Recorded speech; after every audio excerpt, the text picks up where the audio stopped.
मैं बहुत थक गई हूँ। घर संभालते संभालते यहाँ मेरी थकान किसी को नजर नहीं आती। कुछ दिन आराम करना चाहती हूँ। सोच रही हूँ कुछ दिनों के लिए अपने मायके आ जाऊँ। आते हुए अपने बच्चों को भी साथ ले आऊंगी। वे वहीं से स्कूल चले जाएंगे। आखिर एक ही शहर में ससुराल और मायका होने का कुछ तो फायदा मिले। नम्रता ने फोन पर अपनी माँ से कहा। पार्वती जी ने दूसरी तरफ से कहा, हाँ बेटा, जब तेरी इच्छा हो आ जाना। आखिर ये तेरा भी तो घर है। ठीक है माँ, तो मैं कल ही आ जाऊंगी। नम्रता खुश हो कर बोली, हाँ बेटा, कल आ जाओ। मैं तुम्हारा इंतजार करूंगी। अभी मैं फोन रखती हूँ, मुझे मंदिर भी जाना है। कमला जी ने फोन रख दिया और सीधे किचन में गई। किचन में खाना बना रही बहू से बोली, अरे अनुपमा, सुनो, कल तुम्हारी ननद आ रही है। आज बाजार जाकर फल सब्जी और मिठाइयाँ लेकर आना। बेचारी मेरी बेटी ससुराल में नौकर की तरह काम करती है और उस पर कोई ध्यान नहीं देता।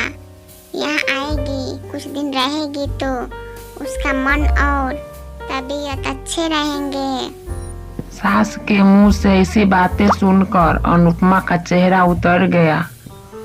वह मन ही मन सोचने लगी, काश आपको मेरी थकावट भी नजर आती। मैं भी दिन रात झाड़ू पोछा, बर्तन, खाना बनाना, मार्केट जाना और हर वह काम करती हूँ जिससे हमारे परिवार वालों को कोई दिक्कत ना हो। काश आप मुझ पर भी ध्यान दे पाती। आपकी बेटी तो जब मन में आता है तब यहाँ आ जाती है, लेकिन मैं साल में एक बार ही अपनी माँ के पास जाती हूँ। तभी आपको प्रॉब्लम होती है। मैं भी इंसान हूँ, मेरा भी मन है। मुझे भी लगता है अपने माँ के पास जाकर थोड़ा आराम करूँ, सुख दुख की 2-4 बातें करूँ, अपना मन हल्का करूँ। भगवान, अब तुम ही कुछ करो ताकि मेरी सास की आंखें खुले और उसे मेरी थकावट भी नजर आए।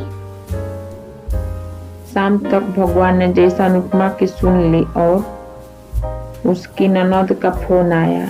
ननद ने अपनी माँ से कहा कि उसकी सास ने उसे मायके आने के लिए मना कर दिया है, इसलिए इस बार वो नहीं आ सकती।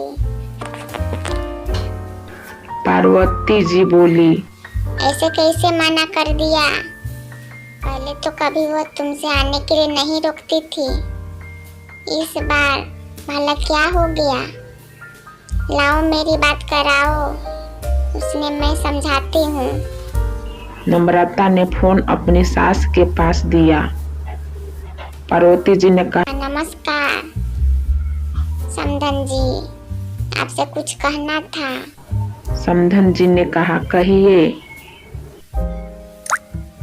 अगर आप उसे भेज दे तो अच्छा रहेगा। नम्रता की सास ने कहा, देखिए समधन जी, आपकी बेटी मायके जाकर रहे इस बात के लिए हमने उसे कभी नहीं रोका और इस बात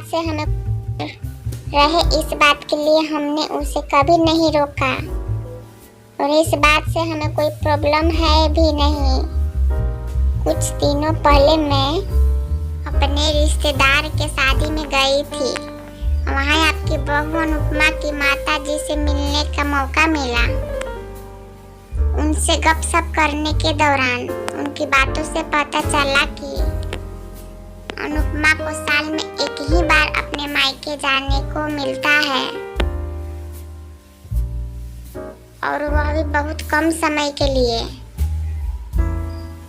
मुझे लगता है आपको पहले अनुपमा को उसके मायके भेज देना चाहिए और वह जब मायके होकर आ जाएगी तो मैं नम्रता को आपके पास भेज दूंगी।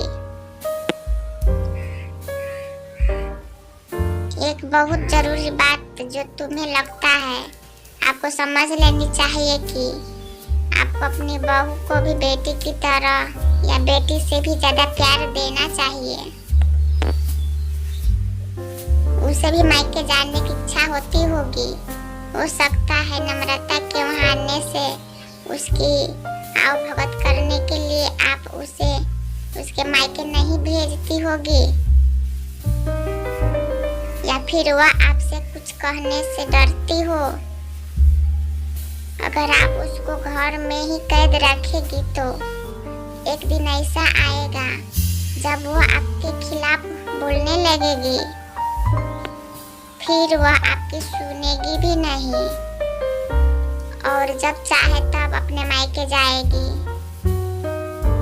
ऐसी परिस्थिति आए, इससे अच्छा है कि आप ही कुछ बदलाव अमल में ले आए, जिससे आपका रिश्ता और रिश्ते की मिठास खराब ना हो।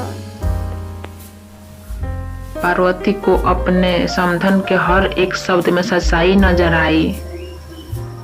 उन्हें महसूस हुआ कि उन्होंने अपनी बेटी के प्यार में अंधे होकर कभी भी अपनी बहू के मन का विचार नहीं किया।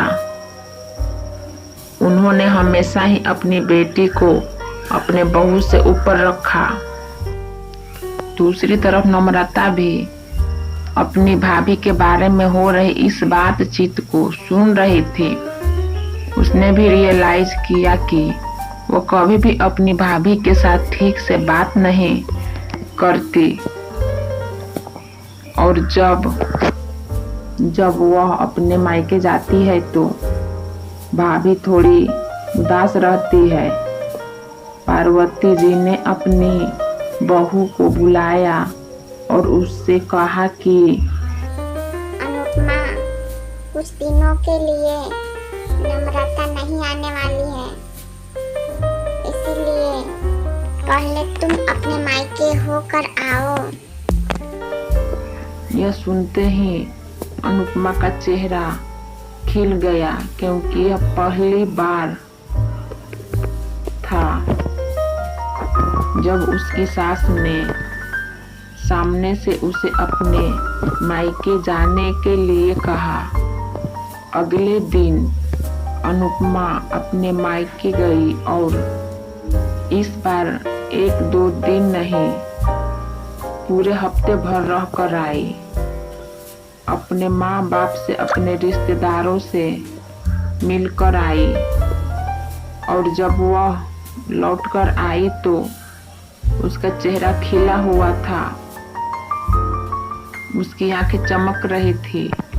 अनुपमा के आने के बाद नम्रता भी अपने मायके आई और इस बार वो खुद सामने से अपनी भाभी से खुशी खुशी मिली और अच्छे से बात की।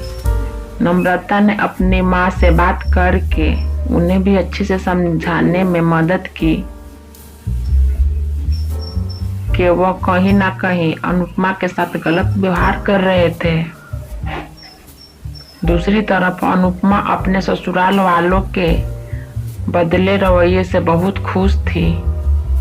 अब वह खुशी खुशी सबका ध्यान रखती और हर काम प्यार से करती।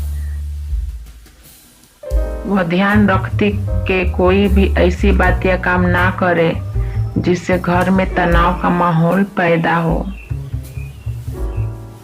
पार्वती जी अपनी बहू को खुद ही समय समय पर मायके भेज दिया करती। एक छोटे से बदलाव ने सास बहू और भाभी ननद के बीच की कड़वाहट को दूर कर दिया और रिश्तों को और भी ज्यादा मीठा और मजबूत कर दिया। Thank you for watching.